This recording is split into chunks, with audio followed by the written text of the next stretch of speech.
the strength nobody warned you about. Welcome to Soft Girl Era, the sacred pause Black women have been waiting for. I'm your host, LeAnne Dolce, pronounced Dolce, like sweet softness whispered in French.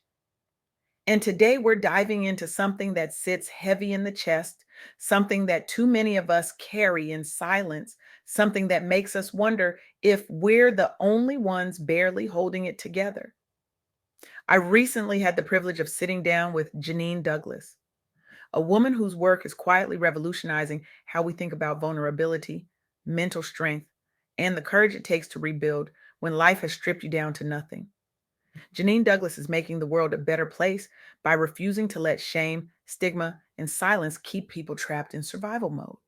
She's opening doors for honest conversations about homelessness, financial crisis, workplace bullying, and mental health, especially for Black professionals and entrepreneurs who've been taught that admitting struggle is the same as admitting defeat. And here's what Janine Douglas reminded me during our conversation.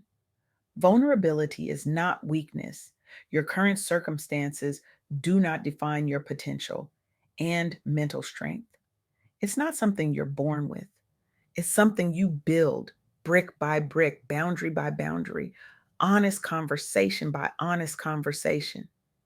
So let's talk about what happens when you've been running on empty for so long that you forget what full even feels like.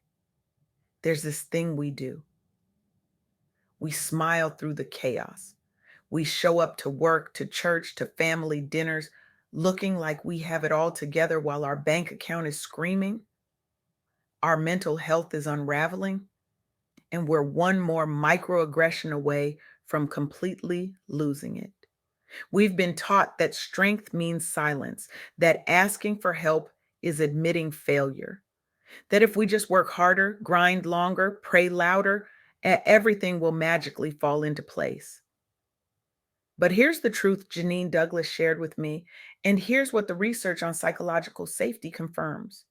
Being honest about your struggles, about homelessness, about crushing debt, about being bullied at work, about your mental health falling apart, that honesty is not the end of your story.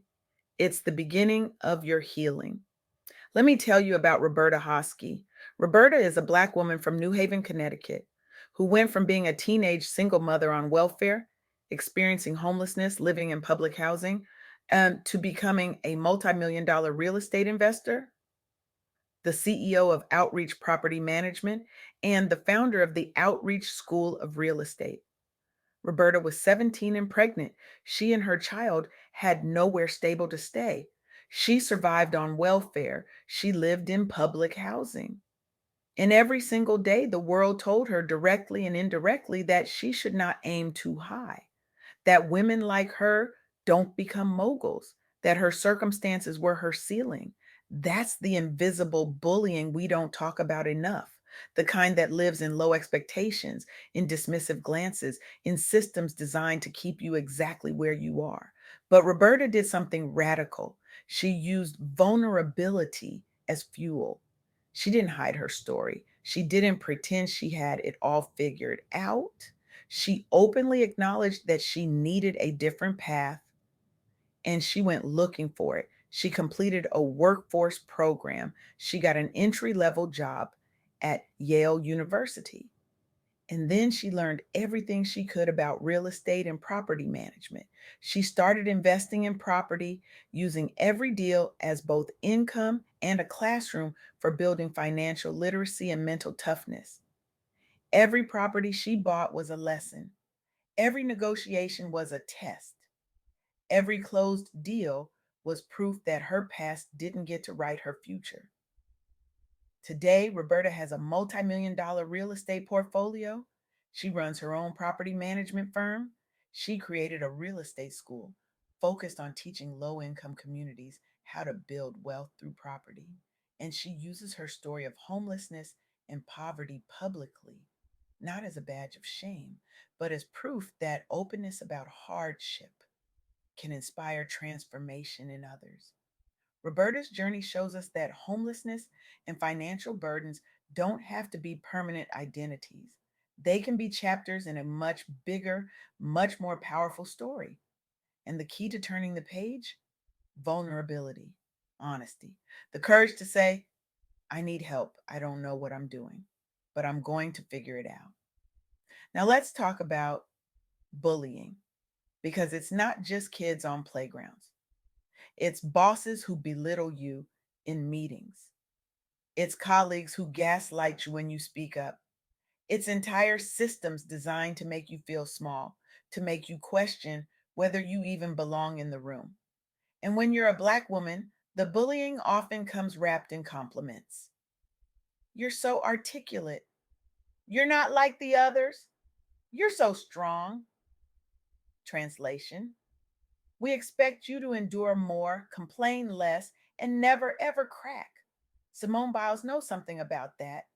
Simone is one of the greatest gymnasts of all time, a Black woman who carried the weight of an entire nation's expectations on her shoulders. She survived sexual abuse by Team Dr. Larry Nassar. She testified publicly about that trauma, standing in front of Congress and the world, reliving her pain so that others might be protected.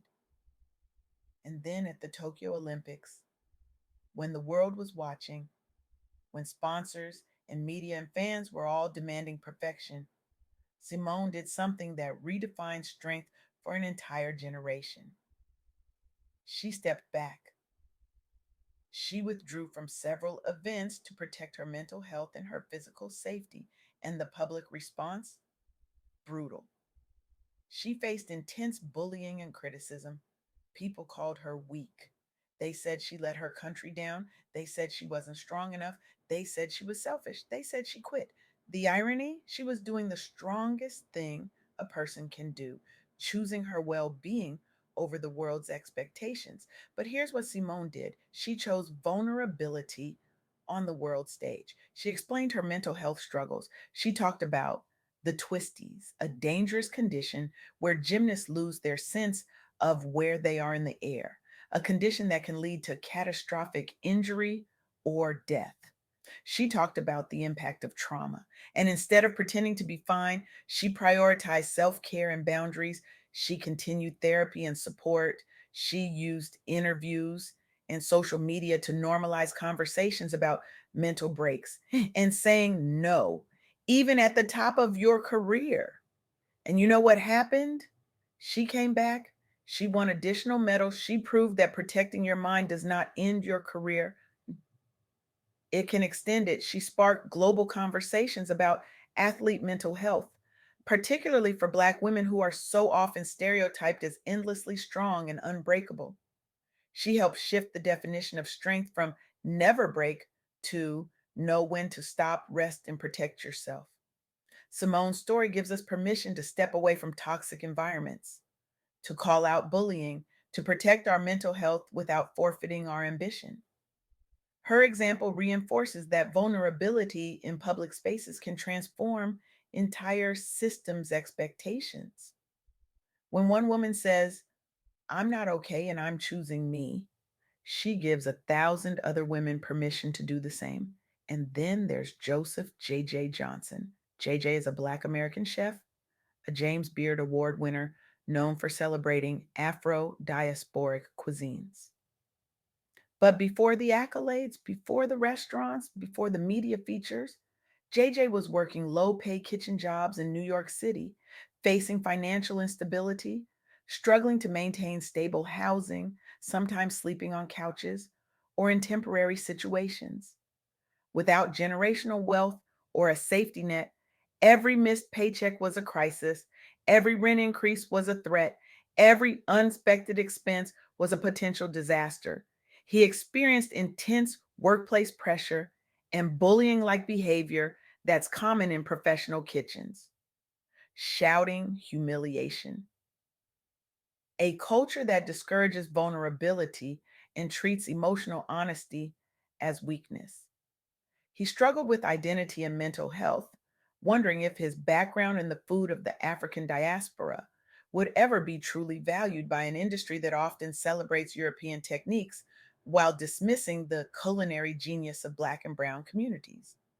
But JJ made a choice. He chose to embrace his story and his cultural roots instead of hiding them. He focused his cooking on West African and Caribbean influences connected to his heritage. He built mental strength by seeking mentorship, learning from established Black chefs, and channeling his frustration into creativity rather than self destruction. He pursued media opportunities and partnerships that aligned with his values, turning financial instability into sustainable entrepreneurship. He refused to water down his food, his story, or his identity to fit into spaces that weren't built for him.